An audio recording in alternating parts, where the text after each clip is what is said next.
Side with Gabe.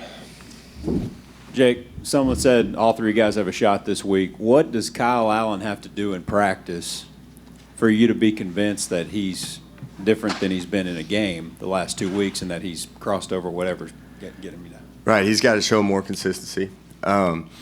He's got to take care of the ball. I'm really focusing in on timing and precision and just communication and leadership and just not the qualities of execution, but just all the the it factors that it takes and what we're looking for right now. But that's what I need to see more consistency of that of Kyle. Right here in front, Olin. We'll go to Daryl in the back. Jake, when y'all decide who the starting quarterback is going to be, do you think you'll go into that game with the idea that we're going to ride with him, or y'all going to have? Do you think y'all have maybe a quicker hook than normal to take him out if it doesn't get off to a good start? It depends on the flow of the game, obviously. If we go out there and he lays an egg at the beginning, then, obviously we're probably going to put in the next guy. We've kind of approached it with all three of them, you better be ready to play. Whoever we go with, that's the guy that is going to start the game. And, if based off of what happens, we're just going to go to the next guy, based off of poor performance. Stay in the back, Daryl. What about Jake in the last part of the fourth quarter? Did he show you that maybe gives him a shot at maybe being a starter against South Carolina Saturday? Yeah, the thing about Jake, he's done a great job for us just ever since he stepped foot on campus coming in fall camp. He knows how to communicate this offense. He can operate it effectively. That's what we were looking for. We knew he'd go in. He knows how to throw the ball around. He had a great career in junior college, so, we weren't worried about him spinning it around. And he went out there, showed great poise. He executed it cleanly, and, he gave us a spark, and he was throwing it around a bit, and I thought he did a great job for us. We got Sam and then Aubrey. Jake, how would you evaluate your performance personally on Saturday, and what responsibility do you take for the offensive output? Oh, obviously it begins with me.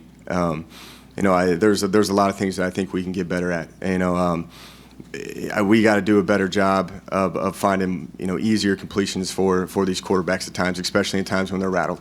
And that's something that we take a lot of pride in this offense. And it's just overall, it's been an up and down ride with this offense, but we know that we're going to get this fixed. This offense is based off of rhythm, and once we find that rhythm, we're one of the most dangerous offenses in the country. And overall, the past 2 weeks, it really began the second half of the Mississippi State game. But we haven't found that rhythm. That's why we've kind of opened up some positions. The quarterback position's getting amplified the most, but it's not just that position; it's all positions. And we need to find the best 11 guys that are going to go out there and compete and play with energy and emotion and put us in the best position to have success. And what is the identity of this offense in your opinion? And have you guys strayed from that at all, or is it just a matter of struggling? No, it's just a matter of struggling right now. I think a lot is confidence. I think our stinger's been a little bit right now. We're going to get it fixed this week, and we're going to get back after it versus South Carolina. Aubrey and then Colin in the back.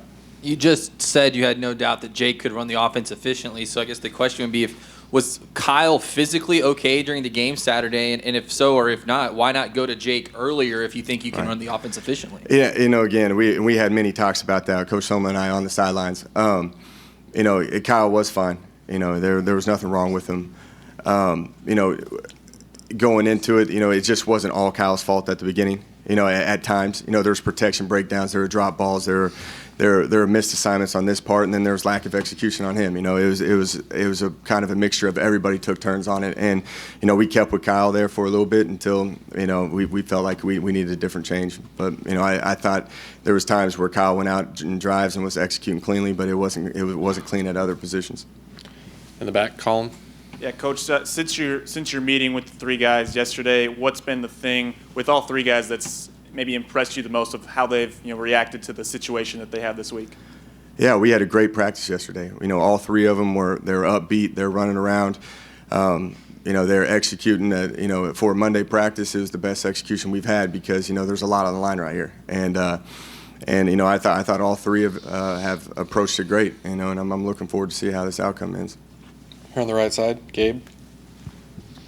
It's been well documented. Someone talked about the incident on the sidelines between you and Kyler. Could you speak to that? And do you feel is it time to move on from that? And do you feel he's matured from the situation?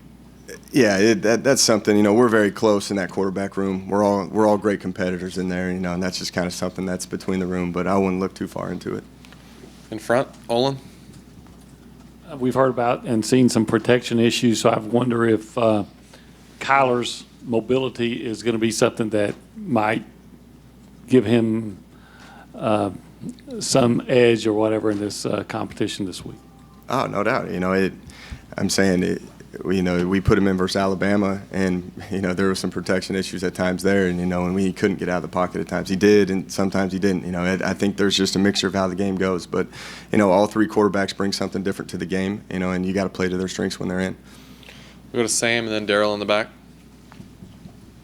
Jake, having gone through this kind of competition situation after a couple rough games last season, what did you gain from that experience last year you think that will help you guys this week? Yeah, we just got to get back in a rhythm of things. Get the confidence back. I know this is a good offense, and they've shown signs of it. And we just need to get back in the rhythm, start moving the chains, focus on the first downs, focus on each play, get back to the basics of things, have more attention to detail, focus on those little things, and those little things will add up to more success for us. And it's just getting back to work and going from there. In the back, Daryl. Coach, South Carolina, obviously they've had an extra week to look at you guys, and you guys have struggled a little bit. Can you talk about Sky Moore and how that South Carolina defense might try to attack you when it appears that you guys are a little dinged up? Yeah, they're a talented defense. They really are. You can tell that they got new life, new energy coming off that win versus Vandy, going into a bye week. They're going to be healthy with 2 weeks of preparation for us. We know we got a tough task at hand. Sky Moore, yeah, he's all over the field. The kid is a very good player. He leads not just the leader in tackles, but he's a leader in almost all categories. And he's a very talented guy. He's got to be a point of emphasis for us. But again, like I said, we got to get back to what we do. We got to focus on the little things, the attention to detail. And get that confidence back and go out there and make some plays and play with an edge. On the left side, Zach, and then we'll go to the back, Lee. Jake, your takeaway from the offensive line's performance against Ole Miss, what do they need to do also this week for South Carolina? What do you need to see them do on the field? I need to see improvement with everybody.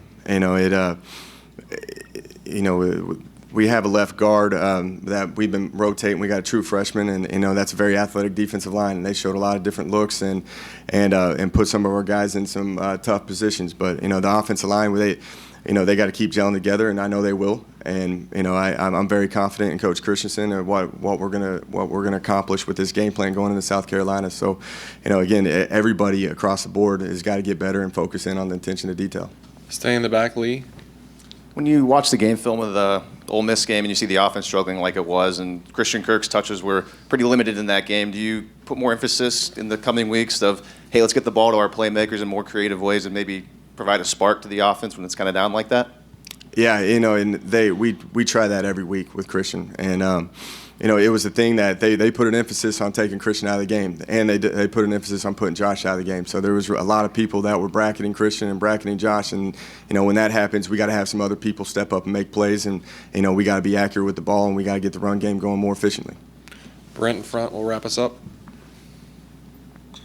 At a high-profile position that often requires kind of a massaging of egos, talking about quarterback, do you also appreciate the route that Jake Houpenack has taken in terms of kind of paying his dues, Oklahoma State, then going junior college route, and sticking with the Aggies when he had other opportunities Oh, no as well? question. Yeah, and the maturity of him, just when you talk to him, he's been through it all already. He's been, through a Division I program that's had success offensively and not given the opportunity to play, and then move to a junior college and work his way back up to here. He knows the highs and lows of what goes on. He understands the definition of being a team.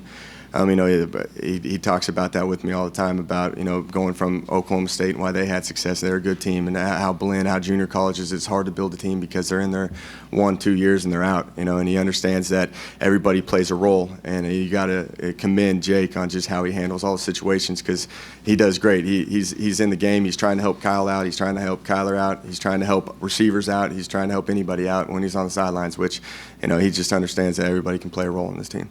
All right. Thank you for your time, Coach. Thanks.